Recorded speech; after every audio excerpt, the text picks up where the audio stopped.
other speakers go on.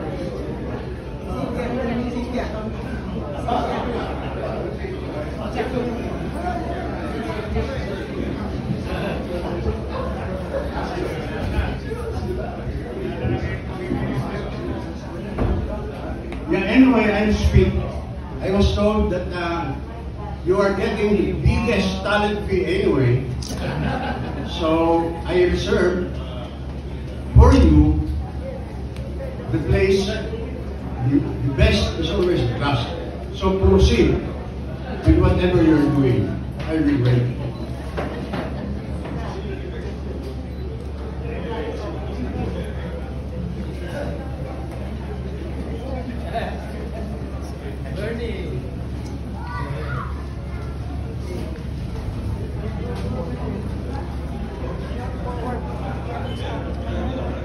If we are all settled, I guess I have the chance to talk now.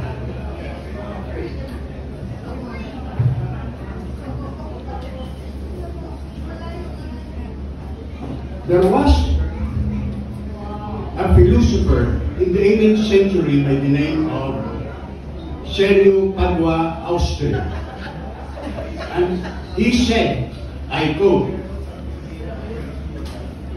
"The evil that man does lives after him.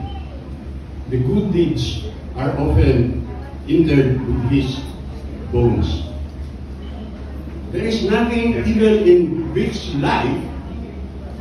So what I'm going to speak of tonight are the good things about Vic. There are things that you already know about Vic, so I will not belabor your minds. Books have been written about him, movies made. So what I'm going to share with you are the vignettes of his life that you don't even know. Not even his children know of the things I'm going to talk about tonight. I knew about Vic on April 1 of 1963 when he reported to the BMA as a plebe. I was already a yearling. I was in class 66. I had that phantom and assumed authority to make life miserable for Vic, but I did not have the chance. He was in the other side of Military Hall with Delta Company as a plebe. I was a yearling on the other side with Alpha Company. There were only two events wherein I had the chance to have personal relationship with Vic, and that was when we gave mass punishments to plebes. See, Vic was a very, very good person. As a plebe, he maintained a diary. In his diary were entries like yearlings, cadet so-and-so made me eat eggs with shells tonight. Nagalit ang mga kadete siyempre. And then there was an incident also wherein he put as an entry, "This noon I was made to eat banana with peelings." So Vic was made to answer for all this. Like Master Jago said kanina, the fault of one is the fault of all. So lahat sila mga plebo were made to join a mass punishment, physical to this. And they all blamed Vic for that. As luck would have it, I was turned back. I joined class 67 and Vic was with me. I was rather with Vic in Delta Company. We shared one room, and the things that I'm going to share with you right now, I hope you will like. We shared one room, all 12 of us, young men from different regions of the country, speaking different languages with the common feeling of service to God, country, and people. The initial thing I knew about Vic was he was silent. I mistook it as arrogance. Pero hindi pala, mahiyain lang talaga si Vic. So, in our room, this is where the fun started. We had a classmate by the name of Martin Bukerin from Malasigi, Pangasinan. Ang lagi nang sinasabi, ako ay virgin. Gusto ko makapag-asawa later on, virgin din. So ang nasagot ng mga roommates namin sa binigalang, these names may not mean anything to you right now, pero these are the names of the people who made Vic what he was. They molded Vic. So, ang sagot ni Galang, wala ng virgin ngayon. Sumagot naman si Poldo Alia, ang aming tribo sa Nueva Vizcaya, tribo Gadang, 12 anyos pa lang ng bata, may karanasan na. Sabi niya sa bawat kanto sa amin ay may ulog. The culture of the Gadangs is they practice trial marriages. Sumabat ngayon ang isang classmate namin, si Archie Balboa. Sa amin sa Bicol, halos lahat ng mga babae virgin, sabi nila. Ha? Bakit? Virgin sa ilong, sabi nila.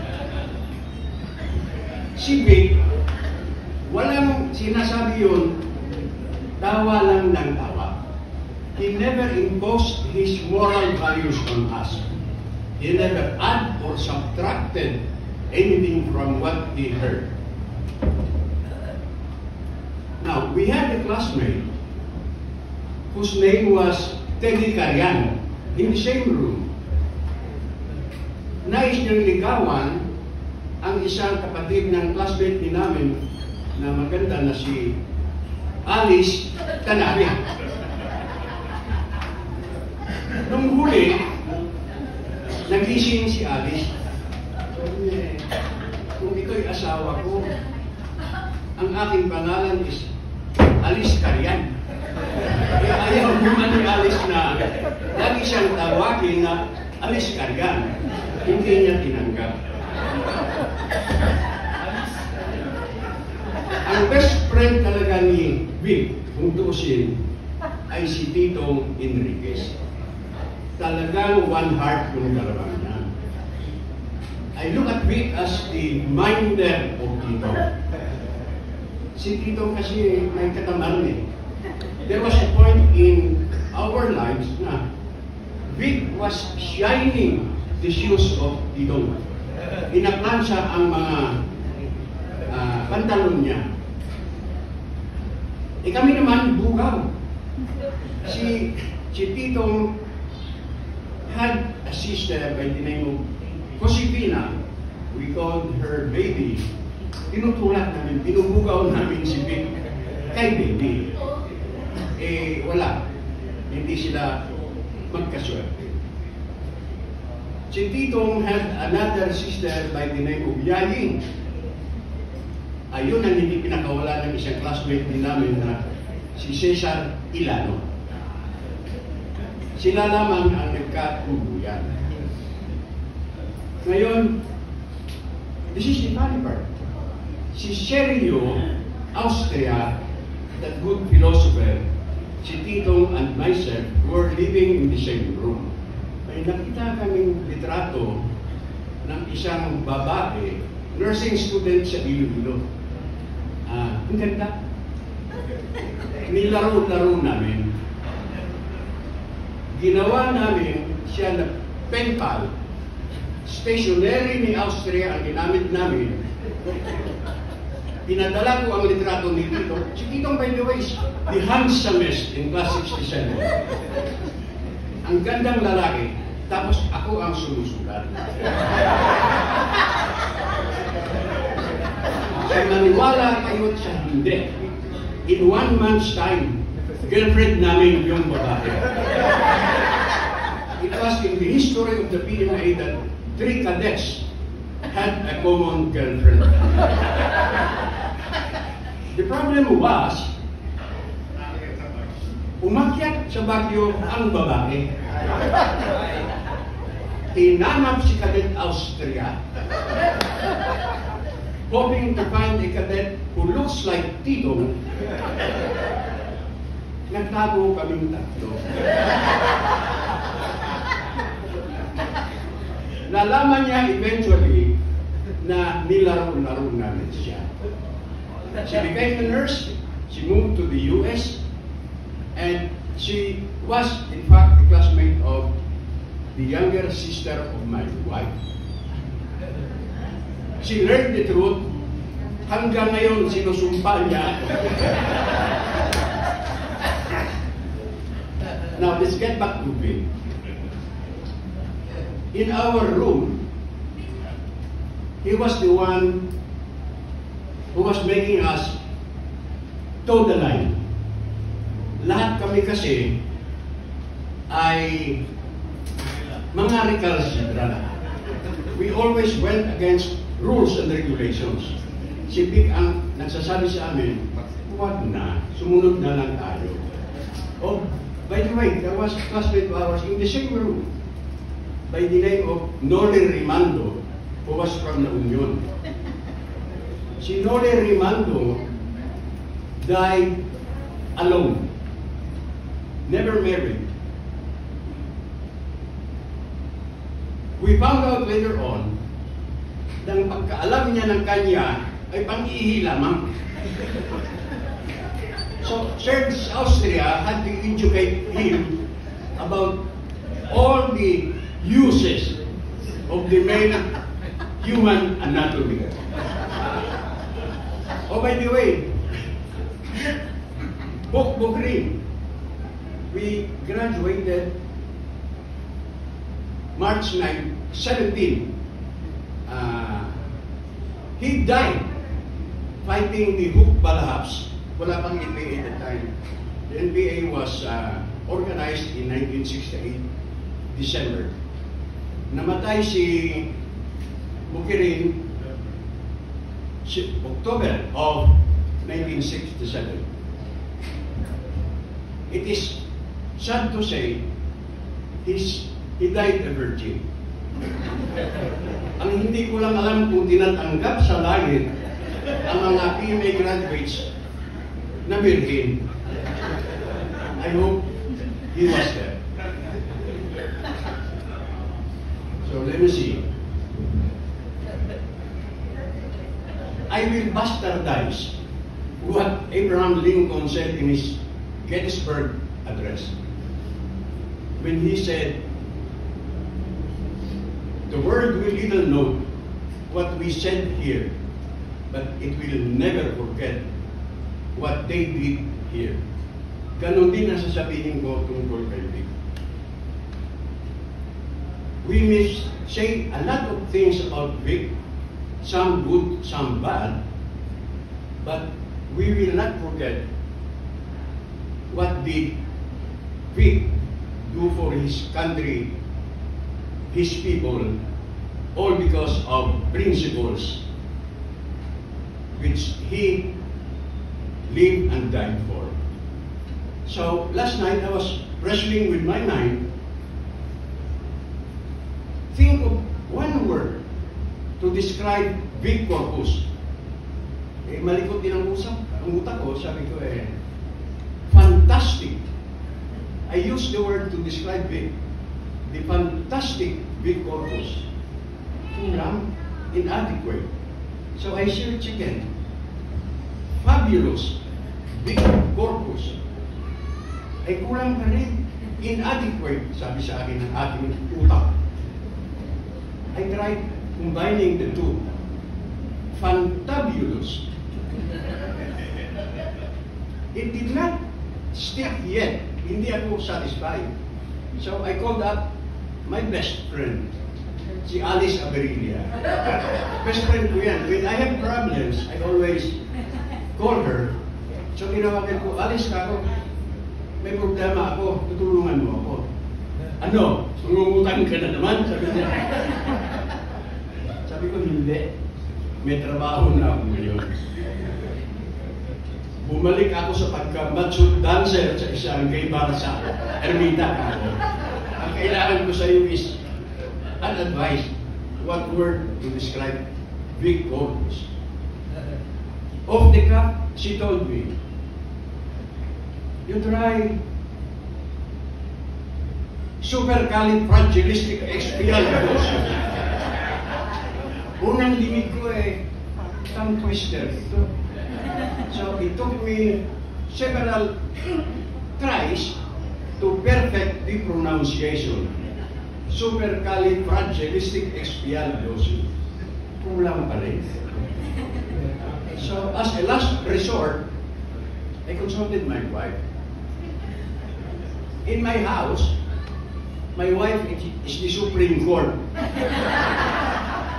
His word is final and executory.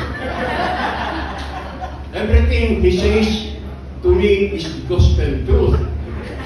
And I am compelled to obey. So sabi sa akin ng aking butihing asawa, consult your Bible. Which I did.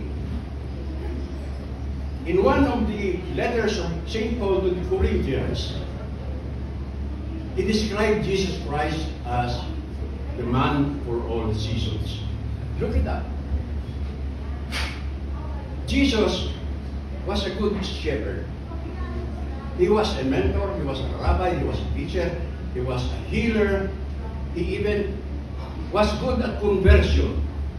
Yung ating mga general who converted money into cash did not learn that from Jesus. Because Jesus only converted water to wine. So, when I used the word, it wasn't a word, it was a phrase. The man for all seasons. Nung ginamit ko to describe si Vic, tama, tumpak. So, inisip ko, Vic Corpus,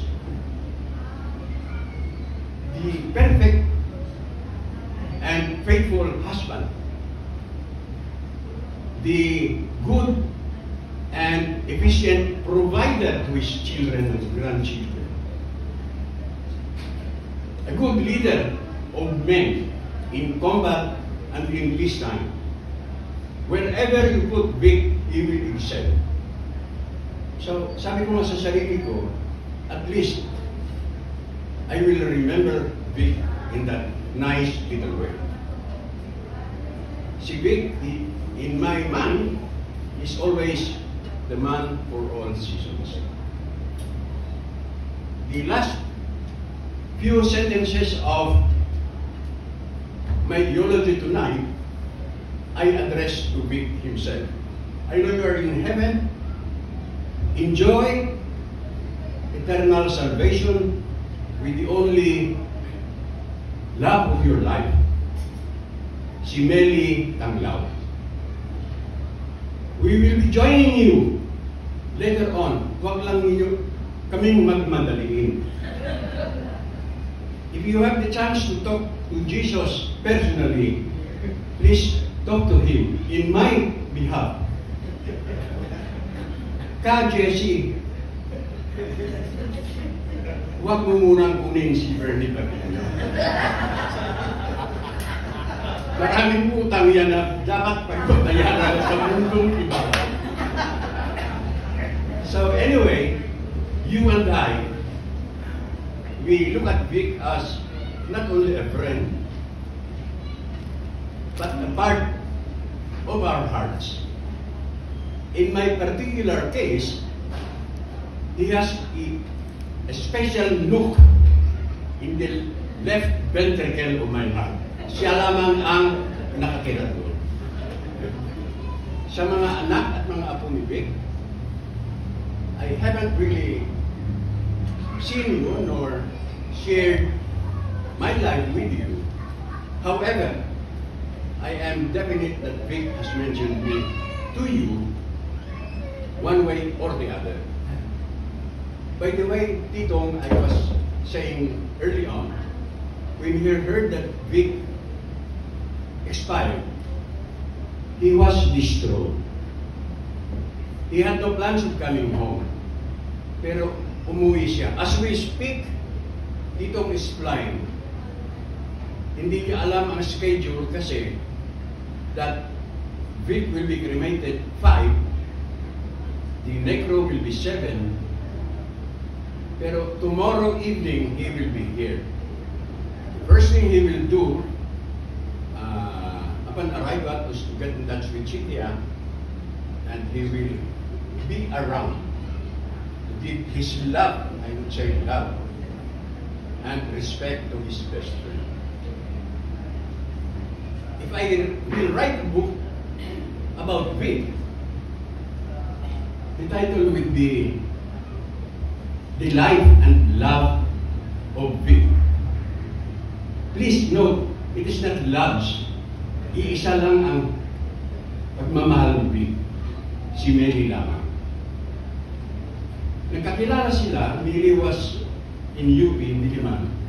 I should know because ang doormate niya, kapatid din ng asawa ko, si Halim. Si Vic, when first saw si Mary, naglalaway ito. Instant love. Madaling araw, kaya pumupunta sa dorm. He was holding pebbles. Binabato yung bintana where Mary was sleeping. So ang mga dormers ni Mary, babaan mo na yan para lang makatulog na kami. Si Vic ay parang aswang na bagong the moment he wants to get something, he will do everything to get that something. Now, these are the things that you may not know. A good friend of Vic was Cynthia Villar, the senator. When Mary decided to go to the mountains to join Vic, it was Cynthia Villar who brought her to the bus station. Ganyan sila ka-close. Now, my question is, bakit walang relasyon maganda si Cynthia Villar at si Mary in the past? Again, it was the principle of Vic that governed their relationships. There was another classmate of theirs, I forgot the name, but he married a Patino. No. He was not my relative. Kasi ang aking mga kamag-anak, dalawang bagay lamang tatanggapin ko. Kung hindi mayaman, guwapo. So, ang classmate ni Mary na yun, were campaigning for Manny Villar, who was running for president. Ang kalaban niya ay si Dibu Chiloro. I think this was election 92, I think.